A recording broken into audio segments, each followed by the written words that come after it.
बच्चों, good morning. मैं सबिहा स्वागत करती हूँ आपका प्लूटस आईएएस में। और आज का जो विषय है हिस्ट्री ऑप्शनल से जुड़ा हुआ है और उस विषय का, और ये ऐसा नहीं कि सिर्फ ऑप्शनल में ही काम करेगा, आपके प्रिलिम्स में भी फैक्ट के रूप में भी काम करेगा। आप इसे मेंस में कीवर्ड्स के तौर पे भी लिख सकते हो। तो आज का जो विषय है उसका नाम है कलहण की राज तरंगिणी। क्या है राज तरंगिणी? राज तरंगिणी कश्मीर के इतिहास का एक विस्तृत विवरण है, और सिर्फ कश्मीर के इतिहास का नहीं बल्कि उत्तर भारत के जो कश्मीर के आसपास के राज्य थे उसकी भी जानकारी इसमें मिलती है। तो क्या था राज तरंगिणी और क्या लिखा गया, इसकी विशेषताएं क्या थी, किन चीजों पे चर्चा की गई है, इन सब पे हम विस्तार से चर्चा करेंगे। तो आज का जो टॉपिक है हम लोग पहले बोर्ड पे लिख लेते हैं, ठीक है।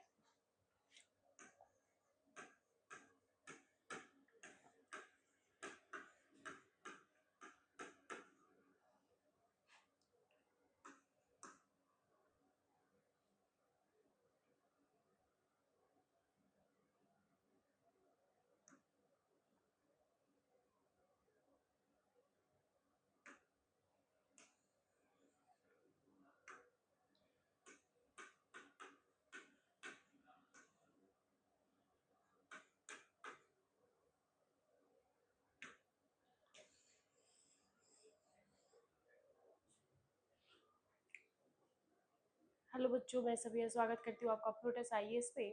और आज का जो टॉपिक है वो है कलहण की राज तरंगिणी, जो कि प्रीलिम्स और मेंस दोनों के पर्पज से काफ़ी इंपॉर्टेंट है। इसमें प्रीलिम्स में भी आप देखते होंगे कि अक्सर सवाल पूछता है कि राज तरंगिणी क्या है, किसने लिखा, कहाँ का इतिहास है और इसमें कितने सर्ग हैं। तो ये टॉपिक आपके प्रीलिम्स और मेंस दोनों ही पर्पज से महत्वपूर्ण है। तो स्टार्ट करते हैं आज का टॉपिक, और वो है कलहण की राज तरंगिणी।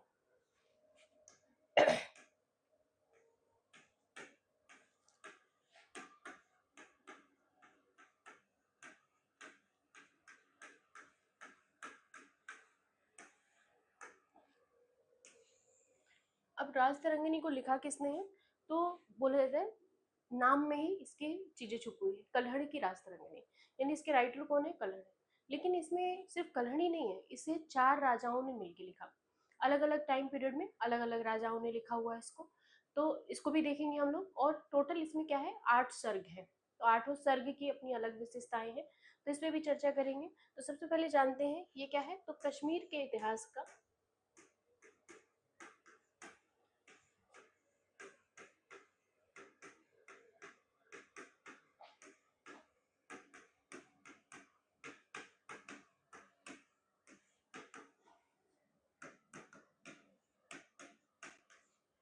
विस्तृत जानकारी मिलती है।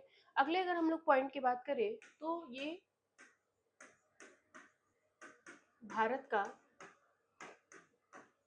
पहला ऐतिहासिक पुस्तक है।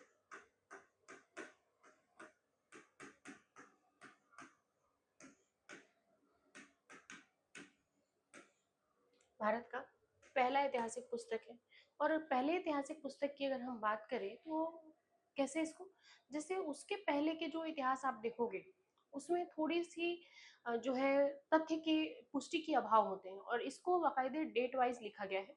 जब अलबरूनी आएगा तो वो बोलता है कि भारत में उस तरह की व्यवस्था नहीं थी जो इतिहास को संकलित कर सके।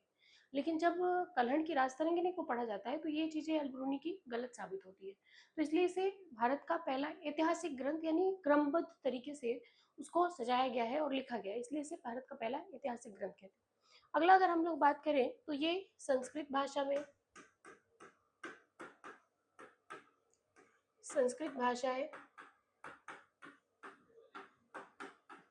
और काव्य शैली में लिखी गई है। शैली कौन सी भाषा है? संस्कृत है। और शैली क्या? काव्य शैली है। कौन सी काव्य शैली है? कश्मीर में जो पहले राजवंश का जो उल्लेख मिलता है वो महाभारत के समय में भी मिलता है। महाभारत में किस नाम से जाना जाता था? महाभारत में इसे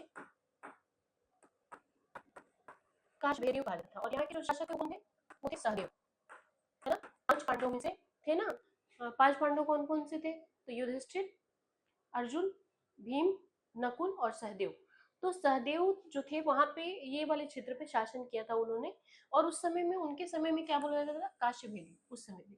फिर श्रीनगर को एक शहर के रूप में बसाने का जो श्रेय जाता है वो किसको जाता है? अशोक को जाता है। अशोक जब आएगा और उसने जब अपना क्षेत्र विस्तार शुरू किया तो उल्लेख मिलता है कि अशोक ने श्रीनगर को बसाया, है ना। तो ये चीजें हुई। उसके बाद अगर हम लोग आगे बढ़ेंगे इसमें तो इसे इसमें 8 सर्ग है।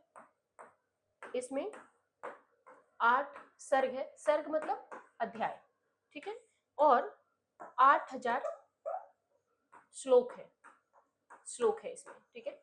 यानी 8 सर्ग का मतलब यहाँ मैं लिख देती हूँ, आप लोग नोट कर लेना, अध्याय। और 8000 श्लोक मतलब 8000 मंत्र हैं, और उसके बारे में लिखी गई दुहाएं और कब्दावलियां, काव्य शैली वगैरह, ये सारी चीजें लिखी हुई 8000 हो गई, ठीक है। इसके बाद अगर हम लोग बात करें इसके शासन काल के बारे में कि कब से कब तक की जानकारी मिलती है इस किताब में, तो इस किताब में अगर हम लोग बात करें तो लगभग 1149 से यानी 1149 से लेकर के और 1596 तक के इतिहास का विवरण इसमें मिलता है, ठीक है, इस तरह का। अब हम लोग, मैंने अभी जैसे कि अभी बताया आप लोगों को जब शुरू किया कि इसे टोटल 4 कवियों ने मिलकर लिखा हुआ है, 4 इतिहासकारों ने मिलकर लिखा हुआ है। तो हम लोग देखेंगे कि कौन कौन से इतिहासकार हैं और कब से कब तक का काल उन्होंने मिलकर लिखा हुआ है, ठीक है। तो हम लोग पहले जो कवि होंगे या जो इतिहास के रचयिता होंगे उनके बारे में अगर हम लोग जाने तो सबसे पहले होंगे कल्हड़, ठीक है। तो कल्हड़ कैसे शुरू करेंगे, कल्हड़ जो है वो 1149 से लेकर के यानी 1149 से लेकर के और 1159 59 तक, 1159 तक का इतिहास लिखेंगे कल्हड़। फिर दूसरे जो रचयिता होंगे इसके या जो दूसरे इतिहासकार होंगे वो होंगे जोनराज। और जोनराज कब से कब तक, वो 1159 से लेकर के और इनके बारे में बोला जाता है कि 1486 तक का इतिहास लिखेंगे। जो तीसरे होंगे उनका नाम था त्रिवर, त्रिवर का विवरण मिलता है। और त्रिवर इसको कब से कब तक लिखेंगे, तो त्रिवर लिखेंगे 1459 होगा, ये 1459 तक। फिर त्रिवर 1459 से 1486 तक, ठीक है। ये 1459 है, बच्चा लोग करेक्ट कर लेना, ठीक है, 1486 तक। और उसके बाद जब अगले सबसे अंतिम जो इतिहासकार है इसके, उनका नाम है प्रज्ञा भट्ट, ठीक है। तो प्रज्ञा भट्ट कब से, 1486 से लेकर के और 1596 तक के इतिहास को लिखेंगे, ठीक है। इसी में जानकारी मिलती है कि कश्मीर के अंतिम शासक के रूप में कौन होगा, तो कश्मीर के अंतिम शासक होंगे जैनुल आबिदीन, है ना, शासक जैनुल आबिदीन। और जैनुल आबिदीन को क्या कहा जाता है, जैनुल आबिदीन को क्या कहा जाता है, जैनुल आबिदीन को भारत का या कश्मीर का अकबर कहा जाता है। क्यों, उनकी शांति प्रथा नीति के लिए, उनके राज्यों का जो संचालन करने की जो विधियां थी और किस तरह से वो संचालित थे,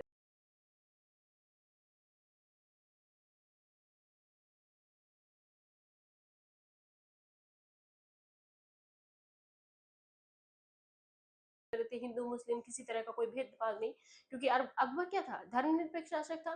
तो जैनुल आबिदीन भी क्या था, धर्मनिरपेक्ष शासक था। तो इसीलिए उसे कश्मीर का अकबर कहा जाता है, जैनुल आबिदीन को, ठीक है। यहाँ तक हो गया। उसके बाद अगर हम लोग बात करें कि जैनुल आबिदीन के बाद से अगर हम लोग बात करें कि कौन सा जो ये हुआ सर्ग, उसमें कौन कौन सी जानकारियां दी गई है, यानी किस सर्ग में किस तरह की जानकारियां दी गई हैं, अगर हम लोग बात करें तो उस सर्ग की अगर हम लोग चर्चा करेंगे कि सर्ग में क्या क्या है, तो पहले और दूसरे सर्ग में, मैं अगले इस पे चलती हूँ, ठीक है। तो पहले और दूसरे सर्ग की अगर मैं बात करूं तो वो उसमें क्या मिलता है, तो इसमें और तीसरे में भी राजाओं की वंशावलियां हैं, राजाओं की वंशावलियों का विवरण है, यानी उनके वंश क्या थे, परंपरा क्या थे, ये सब चीजें इसमें, किस तरह के, किसके बाद कौन सा शासक आया, इस तरह की जानकारियां मिलती है किसमें, पहले दूसरे और तीसरे सर्ग में। फिर चौथे पांचवें और छठे में, चौथे पांचवें और छठे में ऐतिहासिक घटना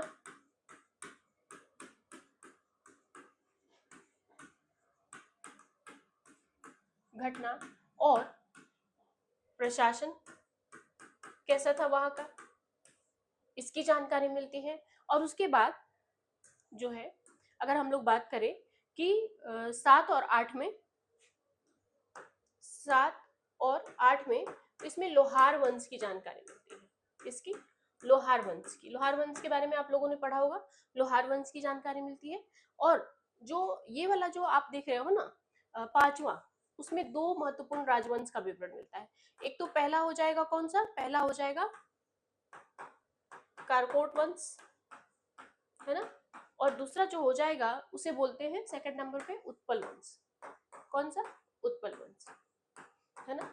तो अगर आपसे कभी सवाल करता है सर्ग वगैरह इन सब को लेकर के, तो ये। और दूसरी ऐतिहासिकता इसकी क्यों और क्यों इसे प्रमाणिक माना गया, कि 4 से, यानी सर्ग नंबर 4 से लेके 8 तक के जो इतिहास हैं वो किसी न किसी अभिलेख से, किसी ऐसे पुरातात्विक साक्ष्यों से कनेक्ट करके उसकी लिपियों को उठा करके या उसके साक्ष्यों को उठा करके तब लिखा गया है। तो इसलिए 4 से 8 तक का जो है वो बड़ा योगदान है उसका, महत्वपूर्ण है। ठीक है, तो 4 से 8 तक क्या है, तो इसीलिए ये। और उसके बाद सबसे अंतिम वाला में भी, आठवें में भी, उस जो क्षेत्र था, यानी कश्मीर का जो क्षेत्र था, वहां का सामाजिक जीवन कैसा था, राजनीतिक जीवन कैसा था, इवन आर्थिक जीवन कैसा था, और स्थापत्य कला पर भी चर्चा की गई।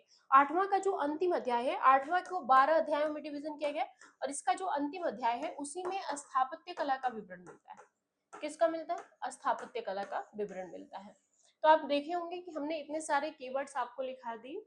और कश्मीर को इतिहास को जानने के लिए या उत्तर भारत के इतिहास को जानने के लिए सबसे अच्छा कोई स्रोत है तो वो है कल्हड़ की राज तरंगिणी, जिसके बारे में मैंने प्रीलिम्स और मेंस दोनों के पर्पज से आपको फैक्ट लिखा दिया है।